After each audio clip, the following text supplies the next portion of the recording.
नमस्कार प्रिय भक्तजनों, करवा चौथ का यह त्योहार लाए खुशियाँ हजार, सुख समृद्धि से भरा हो आपका घर द्वार। हर खुशियाँ का ये अरमान हो, मिले उनके पति को दीर्घायु का वरदान। करवा चौथ की हार्दिक शुभकामनाएं। करवा चौथ का पावन पर्व लाया खुशियों की सौगात। चिरायु हो हम सबके प्रियतम, सदा मिले जीवन में साथ। चंद्र दर्शन का समय आए, मन में हो श्रद्धा का भाव। करवा चौथ की व्रत कथा, सदा रहे प्रेम की छाँव। इसी शुभकामना के साथ आप सभी को करवा चौथ की ढेर सारी शुभकामनाएं, बधाइयाँ। करवा चौथ माता का आशीर्वाद आप सभी भक्तजनों पर सदैव सर्वदा बना रहे। आज के इस वीडियो में आप जानेंगे करवा चौथ की संपूर्ण पूजा विधि। बहुत ही सरल और आसान सी पूजा विधि में बताने जा रही हूँ। जैसा कि आप सभी जानते हैं कि इस बार करवा चौथ का व्रत 20 अक्टूबर रविवार के दिन रखा जाएगा। इस दिन चंद्र देवता की पूजा का समय या अर्घ्य देने का समय होगा रात 8:01 के बाद। आप अपने क्षेत्र के अनुसार चंद्रमा उदय होने का समय थोड़ा बहुत अलग हो सकता है, ऊपर नीचे हो सकता है, पहले या फिर बाद में भी हो सकता है। 8 बजे के बाद में आपको मतलब चंद्रोदय का समय हो जाएगा। तो आप अपने क्षेत्र के अनुसार चंद्र दर्शन का समय देख सकते हैं। आप अपने क्षेत्र के अनुसार ही चंद्र देवता की पूजा करें। करवा चौथ का पर्व मुख्य रूप से सुहागिन महिलाओं का त्यौहार होता है। ऐसा माना जाता है कि इस दिन सभी महिलाएं अपने पति की दीर्घायु के लिए, उनकी सफलता के लिए, उनके सुखद जीवन की कामना के लिए पूरे दिन निर्जला व्रत रखती हैं। ज्योतिषों के अनुसार अगर माना जाए तो इस व्रत को करने से दाम्पत्य जीवन भी सुखदायी होता है। पति पत्नी के बीच में आपस प्रेम रहता है, सामंजस्य बना रहता है। इस दिन मुख्य रूप से करवा माता और चंद्र देवता की पूजा की जाती है। चंद्र देवता का अर्घ्य दिया जाता है, साथ में गणेश जी भगवान की पूजा की जाती है। बिना गणेश जी भगवान की कोई भी पूजा पूरी नहीं होती है। ऐसी मान्यता है कि चंद्रमा की पूजा से जीवन में सदैव सुख समृद्धि बनी रहती है।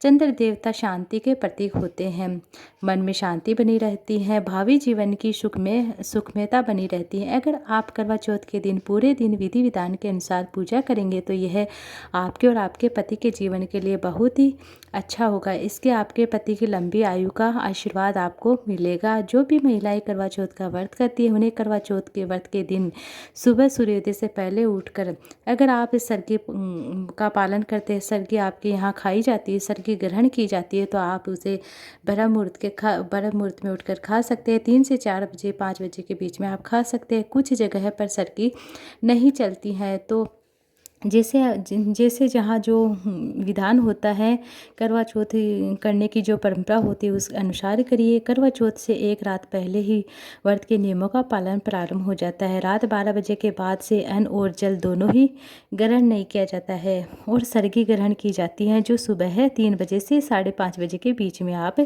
सरगी ग्रहण कर सकते हैं, जिसके अंदर फलों का जूस, फिर दूध, चाय वगैरह ली जाती है, या हल्का फुल्का नाश्ता होता है जो ग्रहण किया जाता है। लेकिन फिर उसके बाद से अन्न ग्रहण नहीं किया जाता, जल भी नहीं पिया जाता है। लेकिन वो अपनी सामर्थ्य के अनुसार व्रत को पूरी तरीके से निराहार रहकर ना हो पाए तो व्रत रखना भी जरूरी हो। ऐसे में वो महिलाएं जो प्रेग्नेंट है, फिर कोई स्वास्थ्य संबंधित कोई परेशानी है, तो इस व्रत में जल भी ग्रहण कर सकती है, फल भी या जूस वगैरह, दूध वगैरह, चाय वगैरह ले सकती है। 1 या 2 बार आपको इस प्रकार से ग्रहण कर लेना चाहिए। हमारे यहाँ तो चाय पी जाती है, चाय पीते हैं, जूस वगैरह भी पी सकते हैं, पानी भी पी सकते हैं। शाम के बाद में पानी नहीं पी सकते हैं जब तक हमारे यहाँ जैसे कि चंद्र ग्रहण चंद्रमा को अर्घ्य नहीं देते हैं, तब तक हम पानी नहीं पीते हैं। शाम के बाद में पानी नहीं पिया जाता है।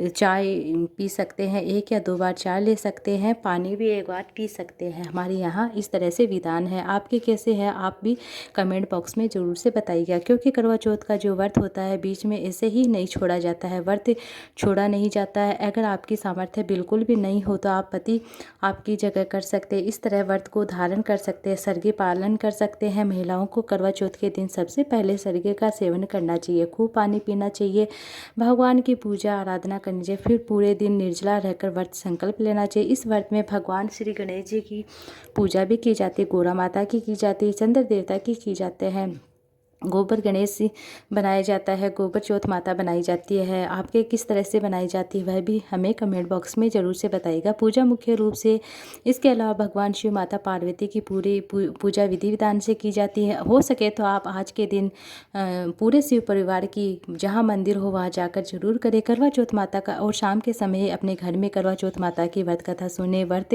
पूजन करें। ब्रह्म मुहूर्त में उठकर आप व्रत का संकल्प ले, निर्जला उपवास किस तरह से आप करते उस तरह से आपको संकल्प लेना है। शाम के समय पूजा करते समय 16 श्रृंगार करें, और इस दिन सुबह से लेकर रात भर आपको 16 श्रृंगार अच्छी तरीके से रहकर, जैसे कि जो 16 श्रृंगार में होती है, कम से कम आपको जैसे चूड़ी है, मांग का सिंदूर है, बिंदी है, मेहंदी है, काजल है, इस तरह से आपको 16 श्रृंगार सज धज के रहना है। आज के दिन कुछ जगह पर करवा माता की दीवार पर प्रतिमा बनाकर पूजा की जाती है, तस्वीर बनाकर पूजा की जाती है, प्रतीक बनाया जाता है। कुछ लोग आज के दिन बाजार से जो पोस्टर मिलता है वह भी चिपका कर पूजा करते हैं। यदि आपके पास कहीं से भी तस्वीर पोस्टर ना मिले तो आप भगवान शिव और माता पार्वती, जिनकी भी जैसी भी तस्वीर है, भगवान गणेश जी गोदी में विराजमान है, उस वो भी तस्वीर है तो आप पूजा कर सकते हैं, उनका भी पूजन कर सकते हैं। वैसे करवा माता जो है वह माता पार्वती हैं, और आपको आसानी से मार्केट में करवा चौथ की जो पोस्टर होता है वह तस्वीर होती है वह मिल जाती हैं, और करवा चौथ के व्रत की कथा की जो किताब आती है उस पर भी होते हैं। चावल के आटे से हल्दी मिलाकर आप आज के दिन ज़मीन पर 7 जैसे घेरे बनाए जाते हैं, चित्र बनाए जाते हैं, ज़मीन पर जैसे रंगा जाता है। इस चित्र के ऊपर करवा रखा जाता है। करवा यानी मिट्टी का करवा या चीनी का करवा ले सकते हैं। छेद होता है करवे के अंदर जल डालने के लिए। अब उस करवे के ऊपर आप दीपक रखिए। करवे के अंदर बहुत से लोग जो जल भरते हैं, कुछ लोग इसमें ड्राई फ्रूट भरते हैं, कुछ लोग गेहूँ चावल या फिर अनाज भरते हैं, कुछ लोगों के जैसे जैसे परंपरा होती है वह भर सकते हैं। कुछ लोग खांड भरते हैं, खांड या शक्कर होती है वह भरते हैं। जहाँ पर जैसे परंपरा होती है इस तरह से आप कर सकते हैं। इस करवे में यहाँ पर मतलब इस तरह से रखना है। साथ सीख की जो सीख होती है वह लगाई जाती है। जो करवे का मुंह होता है वहाँ पर लंबी लंबी जो सीख होती है उन्हें आप पूजा में प्रयोग ले सकते हैं। शाम के समय चंद्र देवता को अर्घ्य देते समय जो नुमा को करवा है उसमें से एक सीख गिराते हैं। जब सातों सीख धरती पर गिर जाए तो करवे में जितना भी जल बचा हुआ है वह सभी चंद्र देवता को अर्पित कर देते हैं। बहुत से लोग यह भी जानते हैं कि इस दिन सिखों का फिर क्या किया जाता है। पहले तो मैं आपको बताना चाहती हूँ कि ये सिक्कें होती है जिन्हें हम सरयू भी कहते हैं। आपके यहाँ क्या कहते हैं आप कमेंट बॉक्स के जरूर से बताइएगा। जो सिक्कें होती है ना, उसका जब हम गोवर्धन पूजा करते हैं उसमें बड़ा विशेष महत्व होता है। गोवर्धन पूजा में जब गोवर्धन पर्वत बनाया जाता है उस समय जो चारों ओर स्तंभ बनाते हैं उन सीखों का प्रयोग किया जाता है। जहाँ पर जैसे गोबर से गोवर्धन बनाते हैं, सीखों को रोप लिया जाता है, बड़ा करके रखा जाता है। इसके बाद उनका विसर्जन कर दिया जाता है। जब तक जिनके यहाँ गोवर्धन पूजा होती है इन सीखों का प्रयोग किया जाता है, रख दिया जाता है। जिनके यहाँ पर सीखें रखने का रिवाज नहीं है वह नया रिवाज परंपरा अपने अनुसार ही करे, नया रिवाज ना रखे, अपने विधि विधान से अपने परिवार की मान्यता के अनुसार रखे। व्रत को करना चाहिए। वैसे तो इस दिन कुछ लोग केवल एक ही करवा रखकर पूजा करते हैं, कुछ लोगों के यहाँ 2-2 करवे रखकर पूजा की जाती है। अपनी परंपरा के अनुसार 2 करवे रखे या एक करवे आपस में बदले जाते हैं। जैसे कि करवा सुहागिन महिलाओं का होता है या आपकी सासू माँ को दे सकते हैं। यदि परिवार में सासू माँ नहीं है तो या सासू सुहागिन मतलब जो भी है उन्हें आप दे दीजिए। ऐसे में जो दूसरा करवा होता है माता पार्वती को समर्पित होता है। जब पूजा की जाती है उस समय माता पार्वती के समय पे रख सकते हैं। जब पूजा की जाती है करवे को खाली नहीं रखा जाता है। करवे के अंदर हमेशा कुछ न कुछ इससे फल फ्रूट, मिठाई, ड्राई फ्रूट वगैरह, अनाज वगैरह जो भी है आप रख सकते हैं। चौकी पर करवा माता की तस्वीर जो भी, सबसे पहले आपको क्या आसन बिछाना, आसन लगाने के बाद आपको क्या करना है, जो भी आपके पास तस्वीर है, करवा माता की तस्वीर है, पोस्टर है, वह लगाना है। गणेश भगवान की पूजा करनी, मूर्ति जो भी है वही विराजमान करना है। वैसे तो करवा माता को पोस्टर कैलेंडर मार्केट में मिलता है, उसे भी आप विराजमान कर सकते हैं। उसमें गणेश भगवान, चंद्र देवता, सूर्य देवता सब विराजमान होते हैं, वह भी रख सकते हैं। अगर आप गणेश जी अलग से रखना चाहते हैं तो सुपारी का मोली लपेट कर आप गणेश जी बना सकते हैं और पोस्टर भी स्थापित कर सकते हैं, पूजा कर सकते हैं। कुछ जगह पर आज के दिन जैसे कि परियों की मतलब 28वें जाते भोग प्रसाद साथ में पूजा रखा जाता है और पूजा में कुछ रूप से चावल के आटे का प्रसाद तैयार किया जाता है। व्रत खोलते समय जल के बाद पानी और पति के हाथों से पिया जाता है। जल ग्रहण करते हैं। सबसे पहले इसी प्रसाद को ग्रहण किया जाता है जो घर के अंदर बना है। वैसे जैसे हम ज्योत माता को भोग लगाते वही प्रसाद ग्रहण किया जाता है। वैसे तो बहुत सी जगह पर केवल दूध से बनी मिठाई के साथ जल पीकर व्रत खोला जाता है। धूप दीप लगाने के साथ ही सबसे पहले गणेश भगवान की पूजा करें, करवा माता को तिलक लगाए, साथ ही सुहाग की सामग्री जो होती है करवा माता को प्रेम से सम्मानित के साथ अर्पित करें। कुछ दक्षिणा भी चढ़ाए। 1.25 किलो की मात्रा में आप गेहूं चावल कोई भी चीज़ ले सकते हैं जिनका दान आप करना चाहते हैं, ब्राह्मणी को देना चाहते हैं या मंदिर में आसपास पुजारी को देना चाहते हैं, किसी निर्धन व्यक्ति को भी दे सकते हैं। आज के दिन आप कोई भी दान कर सकते, जैसे अनाज का दान कर सकते हैं, दान दक्षिणा कुछ भी दे सकते हैं, क्योंकि इसी व्रत में यदि दान किया जाए तो उस व्रत की पूर्णता अवश्य होती है। बहुत सी जगह पर या अधिकतर जगह पर करवा चौथ की पूजा करते समय बायना भी निकाला जाता है। बायने में श्रृंगार की जो चीज़ें होती हैं वह रखी जाती हैं। आपकी सामर्थ्य के अनुसार वस्त्र आदि देने की सामर्थ्य है तो आप जैसे कि साड़ी वगैरह होती है वह निकाल सकते हैं। दान दक्षिणा रखें, उसके ऊपर जो श्रृंगार की चीज़ें रखी जाती हैं। पूजा करते समय आप एक लोटे में जल भरे, उसमें आप चंद्र देवता को अर्घ्य देते हुए बहुत सी जगह पर जो करवा मैंने आपको पूजा करते समय सबसे शुरू किया है उसमें वहाँ जैसे कि करवा के अंदर जल भरकर रखा जाता है, उसी से चंद्र देवता को अर्घ्य दिया जाता है। आप केवल उसी एक करवे से ही जल भरकर अर्घ्य दे सकते हैं। जिनके यहाँ जो अनाज जैसे फल मिठाई भरे जाते हैं, करवे के अंदर चिड़वा भरा जाता है, कहीं जगह शक्कर भरी जाती है, उन्हें अलग से एक लोटे में जल भरकर आपको रखना चाहिए ताकि चंद्र देवता को अर्घ्य दिया जा सके। फिर पूजा करते समय हाथ में गेहूँ के आखे दाने लिए जाते हैं। गेहूँ के आखे दाने जैसे 13 की संख्या में लिए जाते हैं, क्योंकि 12 महीने की 12 चौथ आती है और एक अधिक महीने की चौथ आ जाती है, 13 चौथ हो जाती है। तो 13 कहते हैं कि 13 चौथ करनी चाहिए। 13 ना कर सके तो कम से कम 4 करनी चाहिए, 4 ना कर सके तो कम से कम 2 तो करनी चाहिए। सुहागिन महिलाओं को कुछ जगह पर सामूहिक रूप से शाम के समय करवा चौथ की पूजा होती है। सुहागिन महिलाएं सभी ग्रुप में बैठकर, समूह में बैठकर किसी एक सुहागिन महिला के यहाँ किसी भी एक छोटी सी कन्या के रूप में जैसे कथा श्रवण करती है। बाद में भेंट स्वरूप में कुछ दान दक्षिणा दी जाती है। उसके बाद जो सुहाग की सामग्री होती है वह आपस में बांट ली जाती है। ऐसा करने से सुहाग की उम्र लंबी होती है। अगर आप समूह में पूजा नहीं कर पाती है, अपने घर में अकेली हैं पूजा करती है, तो आप जैसे कि माता पार्वती या करवा माता को प्रेम से सुहाग की सामग्री अर्पित करें। बाद में आपको माता पार्वती से, करवा माता से सुहाग की सामग्री जिसमें से कुछ चीज़ें आप अपने लिए आशीर्वाद स्वरूप में ले सकती हैं, बाकी जो है किसी सुहागिन महिला को दान दक्षिणा में दे सकती हैं और आसपास मंदिर में पार्वती जी को समर्पित कर सकते हैं। इस तरह से करवा चौथ माता की पूजा की जाती है।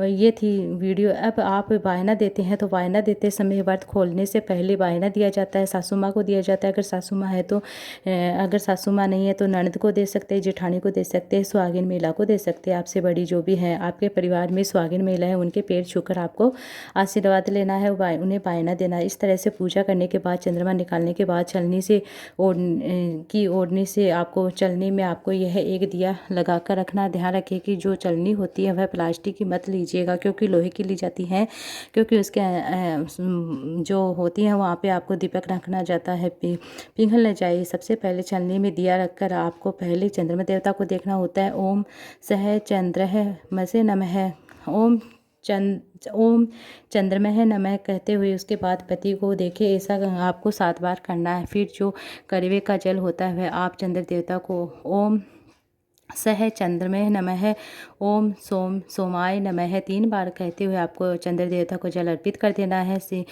जैसे कि धूप दीप दिखाना है और आपको तिलक करना है। इस तरह से मैंने आपका मतलब इस तरह से बताया है। कुछ जगह पर ऐसा होता है कि चंद्रमा को अर्घ्य देते हुए समय बोलते हैं कि कुछ जगह पर ऐसे बोलते हैं कि करवा चौथ के चांद का अर्घ्य देता जियो वीर भरतार, इस तरह से 7 बार बोलते हैं। कुछ जगह पर ऐसे बोलते हैं, फिर जल अर्पित कर देते हैं। ऐसे बोलते बोलते किस तरह से आपके यहाँ बोलते हैं वह भी आप कमेंट बॉक्स में जरिए आप लिख सकते हैं। धरती पर आपको वह जल गिराना है, चंद्र देवता की पूजा करनी है और छत पर बालकनी में जहाँ आपको चंद्रमा आसानी से दिखाई दी जाए आप वहीं पर पूजा कर ले। स्वास्तिक से या सुंदर रंगोली से आप सजा भी सकते हैं, चौक भी पूर सकते हैं उसी के ऊपर आपको जल से अर्घ्य देना चाहिए। ध्यान रखिए कोई खाली बर्तन या गमला हो तो आप वह भी रख सकते हैं, उसके अंदर आप अर्घ्य दे सकते हैं ताकि किसी के छींटे ना लगे और किसी का पैर वहाँ ना लगे। चंद्र देवता की पूजा करने के बाद अर्घ्य देने के बाद आप दीप लेकर उनकी आरती उतारे। आरती उतारने के बाद आपको सफ़ेद रंग की कोई मिठाई या कोई भी पुष्प वगैरह अर्पित करें। चंद्र देवता को सफ़ेद रंग प्रिय होता है। अब पति की पूजा करें, पति के मस्तक पर तिलक लगाए, पुष्प और अक्षत अर्पित करें, पति के पाँव छुए और उसके बाद पति के हाथों से जल और मिठाई ग्रहण करके पकवान जो भी आपके यहाँ बनाया हुआ है उसे व्रत खोलते हैं। उसके बाद आपको क्या थोड़ी देर बाद आपको भी सात्विक भोजन कर लेना चाहिए। आपके घर में जैसे परिवार जो भी बड़े हैं उनको भोजन कराने के बाद आपको भी भोजन कर लेना चाहिए। व्रत में शाम के समय भोजन जैसे कि सभी परिवारजनों को करा दिया जाता है, उसके बाद भोजन किया जाता है। शाम के समय जो भोजन बनता है उसमें लहसुन प्याज का प्रयोग नहीं किया जाता, शुद्ध सात्विक भोजन बनाया जाता है। इस तरह से आज पूजा करें। जो बायना होता है यदि वह भी शुद्ध सात्विक भोजन का ही होना चाहिए। बायने के अंदर आपने जो भी मिठाई घर में बनाई है, जैसे कि जहाँ जैसे परम्परा है, किसी के यहाँ चावल जैसे पूड़ी हलवा बनता है, किसी के यहाँ जैसे कि चूरमा वगैरह बनता है, जो भी आपके यहाँ बनता है वह बायने के स्वरूप में भी निकाला जाता है। जो सुहागिन महिलाएं होती हैं उन्हें दी जाती है, बायने की सामग्री दी जाती है, श्रद्धा प्रेम से दी जाती है, उनके पैर छूकर आशीर्वाद लिया जाता है। ये भी करवा चौथ की सरल से आसान सी पूजा विधि। करवा चौथ की पूजा के बाद अगले दिन जो आपने लगाया उसका विसर्जन किया जाता है, जैसे पुष्प अक्षत उनका विसर्जन किया जाता है। जो करवा है मिट्टी का जो दीप लिया है आप उसका विसर्जन कर सकते हैं। और करवे में आप जल भरकर छत पर चिड़ियों के लिए रख सकते हैं। जिस भी सामग्री का आप कभी भी विसर्जन करते हैं ध्यान रखिएगा विसर्जन की सामग्री किसी के पैरों में नहीं आनी चाहिए, ना ही कूड़े आदि में फेंकी जाती है। सबसे अच्छा होता है कि जो करवा होता है उसे आप अपने घर की छत पर ही रख दें। चिड़ियों के लिए पानी रखने के प्रयोग में ले सकते हैं। आप उसमें कोई भी पौधा लगा सकते हैं। अगर आपके मिट्टी का करवा लिया तो हर साल आपको मिट्टी का नया करवा ही लेना चाहिए। पुराने करवे या पुराने में इस्तेमाल नहीं करना चाहिए, विसर्जन कर दिया जाता है। ये थी आज की वीडियो। उम्मीद आपको अच्छी लगी। वीडियो अच्छी लगी तो वीडियो को लाइक ज़्यादा शेयर कीजिएगा। धन्य है वो देवी जो पति सुख के लिए व्रत पावे, धन्य है वो पति जो देवी स्वरूप पत्नी पावे, धन्य है वो स्वरूप जो मनुष्यता का दीप जलावे। करवा चौथ की अगेन फिर से हार्दिक शुभकामनाएं।